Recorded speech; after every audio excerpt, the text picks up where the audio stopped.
बिस्मिल्लाहिर्रहमानिर्रहीम। अस्सलाम वालेकुम। कैसे हैं आप सब लोग। आज मैं आपके लिए दाल मसूर की ज़बरदस्त सी रेसिपी लेकर आई हूँ। कुछ लोग इसे खड़े मसूर, कुछ मलका मसूर, कुछ लाल मसूर और कुछ छिलके वाली मसूर की दाल कहते हैं। जल्दी से हम मसूर दाल की रेसिपी को कर लेते हैं स्टार्ट। मलका मसूर दाल बनाने के लिए मैंने तकरीबन ये आधा किलो के करीब दाल है और इसको मैंने 2 घंटे के लिए भिगो दिया था अच्छे से वॉश करके, और ये अच्छे से सोख हो गई है।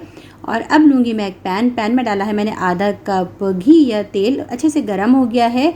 एक बड़े साइज़ की प्याज थी जिसको मैंने ऑमलेट कट में कट कर लिया है और इसको हम हल्का गोल्डन करेंगे, बहुत ज़्यादा हमें इसे गोल्डन नहीं करना। 1 टीस्पून भर के चला गया है इसके अंदर सफ़ेद ज़ीरा। जी हाँ, आपने इस्तेमाल करना है सफ़ेद साबुत ज़ीरे का। इस वक्त कुटा या भुने धनिए का ज़ीरे का इस्तेमाल हम नहीं करेंगे। 2 टीस्पून भर के चली गई है इसमें पिसे लाल मिर्च, और ये चला गया है 2 टीस्पून पिसा हुआ धनिया। जी हाँ, ये होममेड पिसा हुआ धनिया है। 1 टीस्पून भर के चली गई है हल्दी। आँच इस वक्त बिल्कुल स्लो है। और नमक आपके अपने टेस्ट के हिसाब से, मैंने 1.5 टीस्पून के करीब नमक का इस्तेमाल किया है। 1 टेबलस्पून भर के चला गया है पिसे हुए अदरक लहसुन का पेस्ट। मसालों को हम प्याज के साथ भूनेंगे, बहुत ज़्यादा नहीं भूनेंगे, हल्का भूनेंगे कि बस मसालों का कच्चापन ख़त्म हो जाए। और ये 2 बड़े साइज़ के टमाटर थे जिसकी मैंने प्यूरी बना ली थी, और टमाटर चले गए हैं मसालों के साथ, अच्छे से हम भून लेंगे। और अब हम डाल देंगे इसके अंदर दाल, जो आधा किलो दाल मैंने 2 घंटे पहले भिगोई थी ना, मसूर दाल, मलका मसूर, खड़े मसूर, सब अपनी अपनी लैंग्वेजेस में इसके अलग अलग नाम रखे हैं। और हम डाल देंगे अब इतना पानी कि दाल अच्छे से गल जाए। आप जिस एरिया में रहते हैं वहाँ पे मौसम के हिसाब से कि कुछ दालें देर से गलती हैं। और लिड लगा के मैं रख दूँगी इसको पकने के लिए। और अब हम देखते हैं, तकरीबन दाल को पकते हुए 25 मिनट हो चुके हैं। पानी तकरीबन ख़त्म होने को है और आप दाल की पोजीशन देख सकते हैं कि दाल किस स्टेज पे है। देखें जी, माशाल्लाह माशाल्लाह दाल बिल्कुल गल गई है और कितनी अच्छी इसके अंदर थिकनेस आ गई है। अब आप अगर दाल चाहें बहुत ज़्यादा पतली, बहुत ज़्यादा गाढ़ी, वो आप कर सकते हैं। धनिया, पुदीना, साबुत हरी मिर्चें और जूलियन कट की हुई अदरक है वो मैंने डाल दी है इसके अंदर। मैं थोड़ा पानी ऐड करूँगी, लेकिन उससे पहले मैंने डाला है एक बड़े साइज़ का जो नींबू होता है, उसका मैंने आधा टुकड़ा इस्तेमाल किया है नींबू का।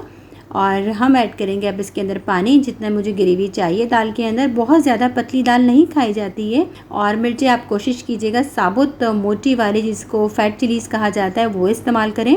और देखें, दाल का कच्चापन ख़त्म करने के लिए हमने इसको उबाला दे दिया है। और अब लगाते हैं एक भगार।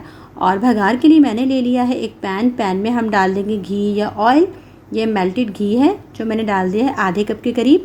और ये लहसुन चला गया है। लहसुन को हम बहुत ज़्यादा ओवर कुक नहीं करेंगे, हल्का सा हम बिल्कुल सौते करेंगे। और उसके बाद ये चली गई है गोल वाली साबुत मिर्च, जिसको देगी साबुत मिर्च भी कहा जाता है। एक छोटी साइज़ की चली गई है प्याज। भगार हमने कर लिया है बिल्कुल लाल। बस इस स्टेज पे आप चूल्हा बंद कर दीजिए।